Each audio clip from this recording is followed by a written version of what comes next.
figured I'd throw another video in before I make some pizza. This video is about feminism.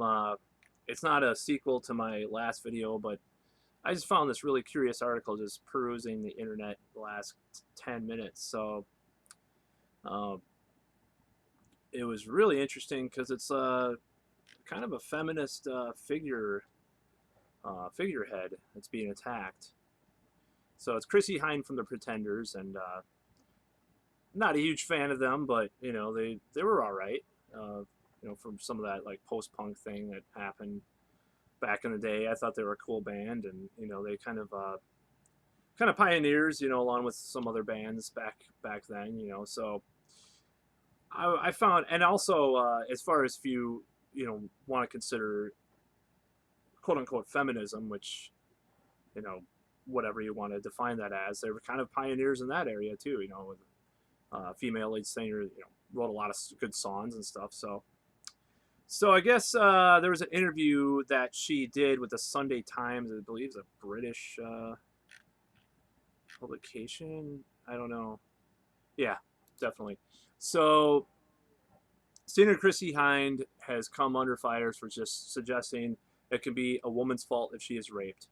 You don't know if you don't, or wait, if you don't want to entice a rapist, don't wear high heels so you can't run from him.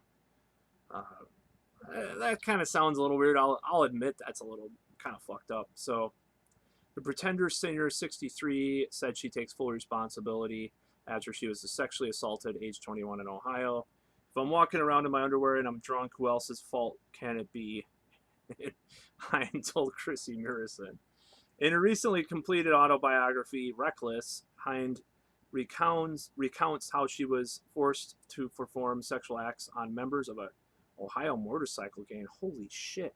Who had promised to take her to a party, but instead took her to an abandoned house. Technically speaking, however you want to look at it, this was all my doing and I take full responsibility, said the singer, who recalled being high on drugs at the time.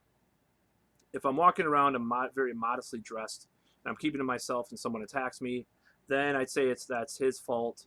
But if I'm very leery and putting it about and being provocative, then you are enticing someone that's already unhinged. Don't do that. Come on, that's common sense. I don't think what I'm saying is saying anything controversial, so am I. Or, no.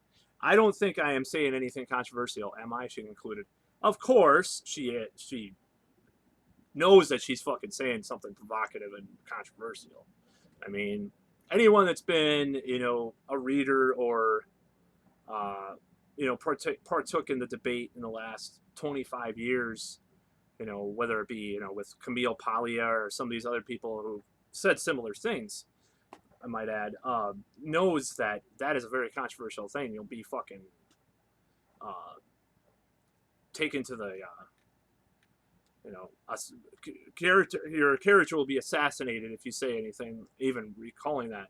Her comments were condemned by a charity, Victim Support, who said that victims should not blame themselves. Blah, blah, blah, blah, blah, blah, blah, blah. Response on Twitter was equally dismissive. Of course, she was fucking probably harangued all over.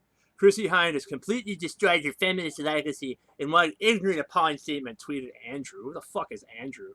Sounds like one of those, what do they call them? White knights. That's what the anti-feminists call them, white knights. Dear Chrissie Hynde, nothing ever justifies the sexual assault. A lot of men, actually. Anthony. Okay. All right. So I want to comment on this. So I think she has the right to say whatever the fuck she wants. She has a right to her opinion.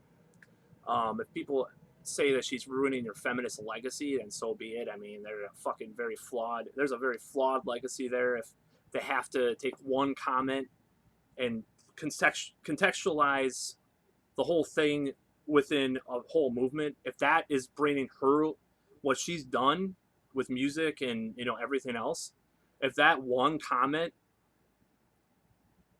takes down her whole relevancy with the movement, then that movement is flawed to begin with, obviously. I mean, what the fuck?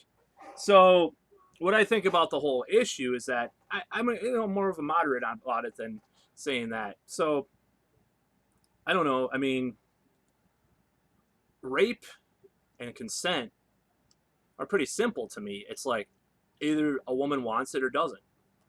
You know, well, okay, I'm not going to say it's that simple, but I mean, at the end of the day, when you're there, it's either yes or no. I mean, there's no if and or buts about it. So, however, I don't know the circumstances of her assault, which is horrible. She could have, I mean, maybe she called it a rape. I don't know. I mean, I don't know what the circumstances were. Maybe she said no, and then she was scared and said yes or something like that. I don't know. So, as far as Camille Paglia or what she's saying, as far as that goes, well, it's not really about rape to me. Rape is more simple. Do they want sex? If you're dressed provocatively and drunk and out at a bar, a lot of times women want to get laid too. Men want to get laid as well. It just may happen to be that specific person you don't want to have sex with, and that's perfectly acceptable. I mean, I'll go out and go to a bar, and if there's one woman I'm not attracted to, that just because I'm drunk doesn't mean that gives carte blanche to go make out with me in the corner. It's not. It's pretty simple both ways. Now, it goes into the debate that people have had for years whether or not rape is sexually motivated or power motivated or violence motivated. Now, I would say that the debate is not that simple. I would say that there's definitely conclusive evidence for both. You don't hear about. I'll just give you an example. You don't hear about like a huge what's the word not outbreak, but a huge amount of people being raped that are like women being raped that are 81 years old in a wheelchair. You don't really hear about that, but you do hear about women that are in their 20s or 30s that are attractive being raped, or certain situations that become rape. You don't hear about. I mean, you don't hear about this huge thing about really obese women are getting raped every day, in supermarkets or some shit. You don't hear about that shit. It's usually women that they don't necessarily dress. There's just it's an age range that are probably more sexually attractive to men. So, if there was an epidemic of rape amongst the middle-aged women, just getting raped all the time or something by whether it be their husbands or someone, it's some kind of like weird rape epidemic among the middle-aged or old, women that are not attractive in the traditional sense, then we could have an argument that it's all, maybe there's a power dynamic. There's obviously a power dynamic in rape, but there's something that led to that in the first place. So the dressing provocatively is half the equation. If you oversimplify it, it's stupid. I agree. But if you dismiss it, it's stupid. So I just thought I'd post something about that. I thought it was an interesting subject, and if just feel free to disagree. I'm going to be doing more feminism videos because it's just some of those subjects like Scientology that's just I'm really fascinated by it. I'll be honest. So that's what I think. I think there's a moderate middle ground with the whole argument of dressing provocatively versus not dressing modestly or whatever, not being raped. I think there's a lot of different pieces of the chessboard or moves that go to where rape happens as far as how it kind of escalates to that. So looking at the way someone dresses might be one piece of the puzzle, but it doesn't mean that that's the entire thing, or So I mean, you go out. If a girl goes out and goes to a frat party, is dressed all provocatively, the assumption is that they're looking for sex. But like I just what I don't get, my disconnect is where, okay, the rape happened. Okay, were they? I mean, was the guy someone that they wanted to be with? A woman or a man dresses a certain way to attract a certain person or certain people. And was that specific guy that they have sex with? That's the question. It's like, well, if they didn't want to have sex with a guy, then what's the big deal about them dressing provocatively to attract some other guys that they did maybe want to be with? As the same example, like I just gave the example, like, well, I may go out and approach some women at a bar, and then there might be one girl that's sitting with the other girls that I'm not attracted to. That doesn't mean that just because I'm going out there and presenting this persona to women that I want to be with every girl that I hit on, or not every girl I hit on, every girl that's in the group of one girl I hit on. So I think that's a very good way to like kind of think about the whole thing with just dressing provocatively and, you know, being raped or whatever. And it's very fucked up to compare the two, but I think it's very relevant because if you think about it, it's like, well, I mean, women do dress. I don't get the argument like, I dress for myself. This like whole street harassment thing. Like, I don't dress for men. They're dressing. That sounds really bad. Okay, that sounded a little misogynist the way I said that, but I'm just fucking making fun of these people because they're fucking.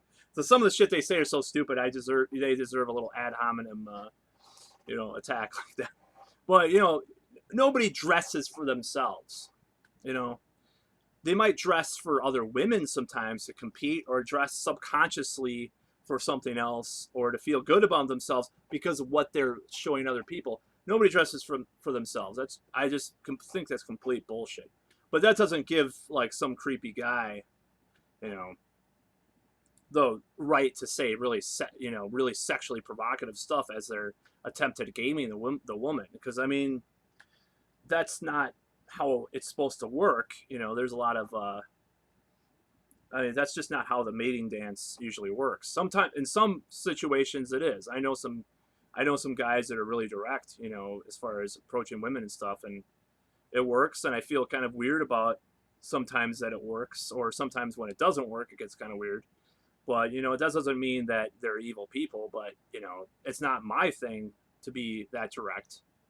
And I think I think you got to really tweak it to the situation. So with regards to the dressing provocatively and rape, Chrissie Hynde has every right to say whatever the fuck she wants.